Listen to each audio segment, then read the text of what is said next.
Hey family, the Lord bless you and keep you during this time. I have been out of it for the past couple of days as I've had an annoyingly persistent cough this past week, so forgive me if you hear any coughing sounds during this message. I'll try not to. It's been starting to worry me, and quite honestly, I've been in fear about it.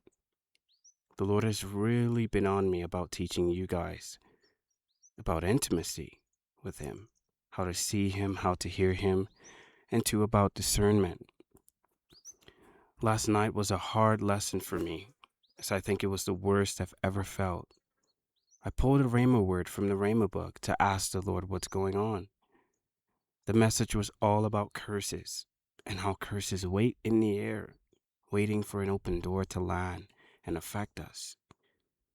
Many people think that just because they're Christians, they cannot be cursed. And in a sense, that's true, but only as so far as the believer is walking in virtue and obedience to the Lord.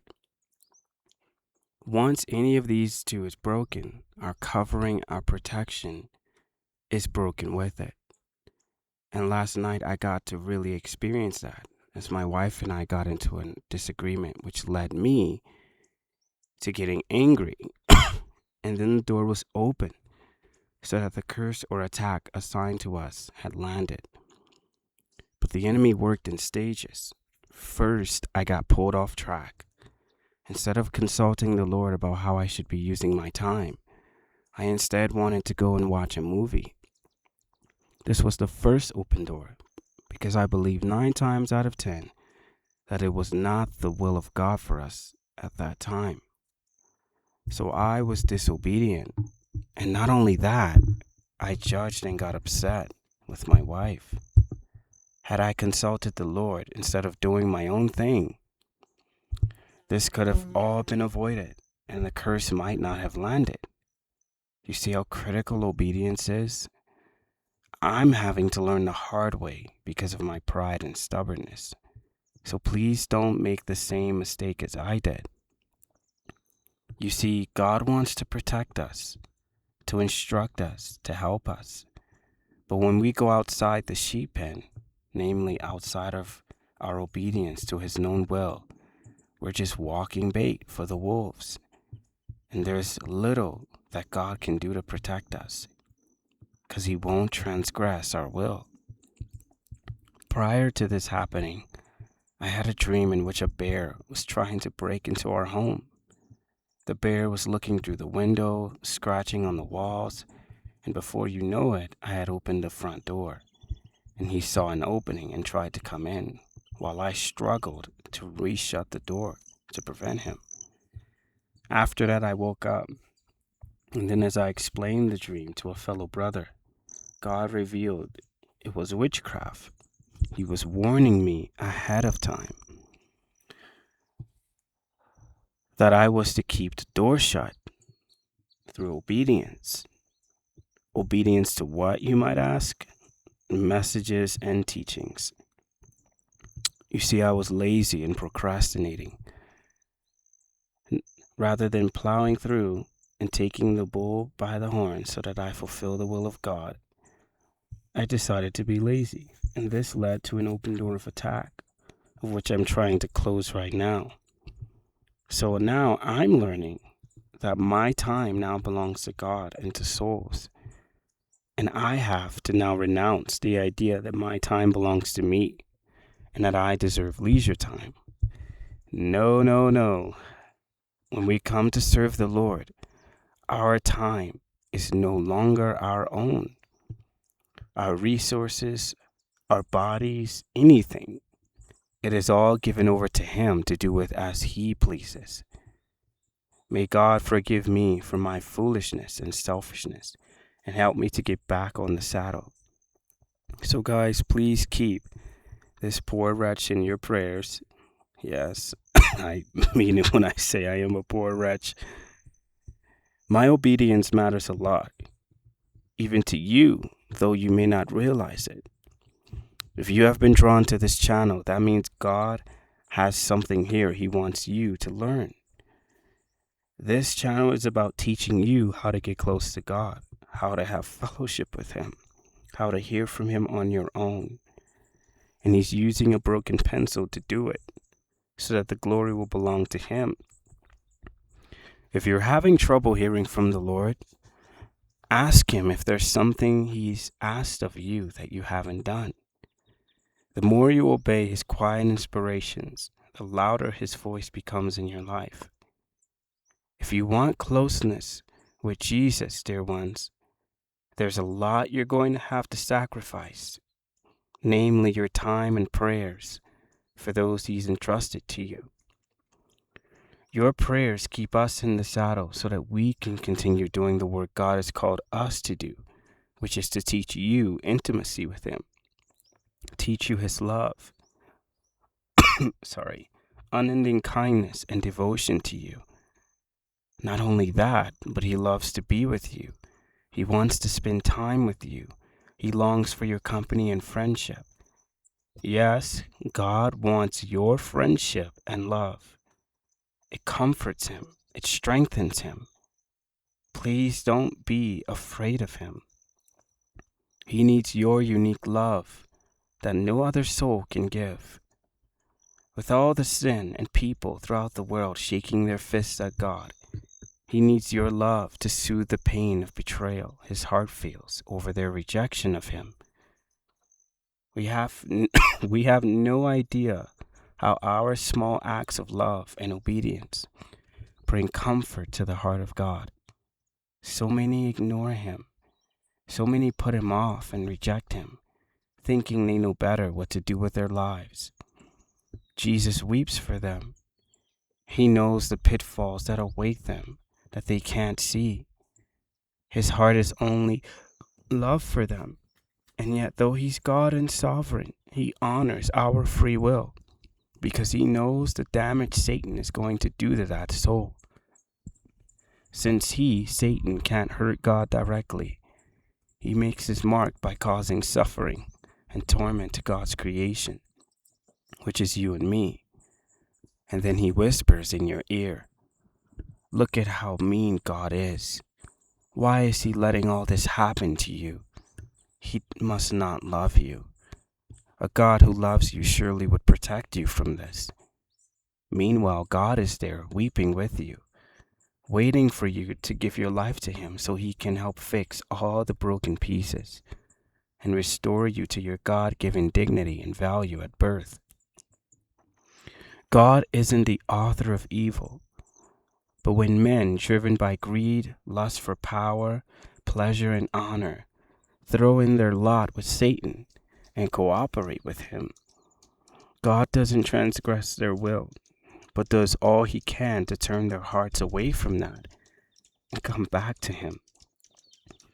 So when He finds a soul completely yielded to His will and agenda to their lives, oh, how that blesses His heart and brings Him so much joy. And He showers that soul with gifts and affection and graces. My point is that I blew it today, and despite it all, God is still working with me and fashioning me. Once you give your life to Him, He doesn't give up, but continues pursuing you with His love until He wins your heart, and you want nothing but Him. So at that point, I kind of ran out of things to say, and I said, "Jesus, have you anything to share?" And Jesus began speaking. "My beautiful children, what you have heard from this vessel is the truth. You have seen a glimpse of my true heart for you, not what man or the devil has made me out to be. I want to be your friend, your companion, your guide throughout your life. I want to answer all the difficult questions you have bottled up inside of you that you thought no one would understand or can answer. I want to help you make the best choices in life that will only lead to your happiness and complete fulfillment in me. I want to give you a peace beyond your comprehension through all circumstances. I am not here to beat you, to sit you behind a desk with a ruler and Bible. I want friendship and your love. That is all I ask. You've had so many questions about your purpose in life and why you were created. May I say you will never find true purpose and fulfillment apart from me? You look at the world around you and see and feel deep down that something is missing. That is me calling you, inviting you to something more, something eternal, something all your self-help books, conferences, and motivational pep talks can never do for you. Namely, an eternal destiny created just for you that no one can fulfill or replicate. You've measured yourself by other successful ministers, evangelists, Hollywood stars, and so forth. That is nothing compared to my love and my presence with you. You needn't worry about your status with me. I am ready to forgive and clothe you in a new robe of righteousness and present you to my Father, having been made his beloved son and daughter. You see, the ways of heaven are so opposite to you on earth. You'd almost be scandalized were I to reveal it to you. Here, everyone is humble, loving, selfless, giving, totally abandoned to the needs of their brother, to the point of impoverishing themselves were it possible. In your world, the focus is on what I can get, and people even carry that into their relationship with me. And if I'm not going all out to make them successful to the world's standards, they give up on me. Know that when you come to serve me, I am given full liberty to do as I please with your life until you decide not so. And this takes a while to get comfortable with my ways, for even Leo has struggled for many years, but is now starting to surrender. Right, Leo? And I said, yes, Lord. You see, I understand the struggles you have, and no one likes to be controlled. So I work with you gently, guiding you until you can see the bigger picture, and you can trust me with what I allow and do not allow for your lives, which is always good. In short, you can trust that I will never do anything to deliberately hurt or harm you. For those who are mature, I may chastise you as a father for having disobeyed me, having known my ways and known better, since the consequences are so much more severe. But for the rest, I am a loving father and bridegroom, and even in my chastisements, I am loving. Yet some of you look at the suffering of the world and blame me, saying that I am the author of this, or how could I allow this? No, I say to you, sin is the cause of suffering, not me. Sin has deadly consequences. This will I undo at my return upon the earth. Yes, I am coming soon. So for those who do not yet know me, come to me and allow me to love and restore you. For those of you who do, share this message of my heart to your neighbors and friends. I am forming this little channel into a community of little souls devoted to my agenda, all handpicked by my mother. I bless you now with the grace to respond to my invitation and my love. I am waiting for you. And that concludes Jesus' message to you guys. And just as an aside here, guys, I wanted to say that we also have a backup channel called His Whisper. I will leave a link to it in the description box below. Make sure you go and follow that channel. In case this channel is removed or taken down, that'll be a backup channel as well for you guys to continue getting messages and teachings from the Lord. So please go and subscribe to that channel as well. I will leave a link to it down in the subscription box so that you can easily find it. And I'll bless you guys, and God bless you until the next message. Bye-bye.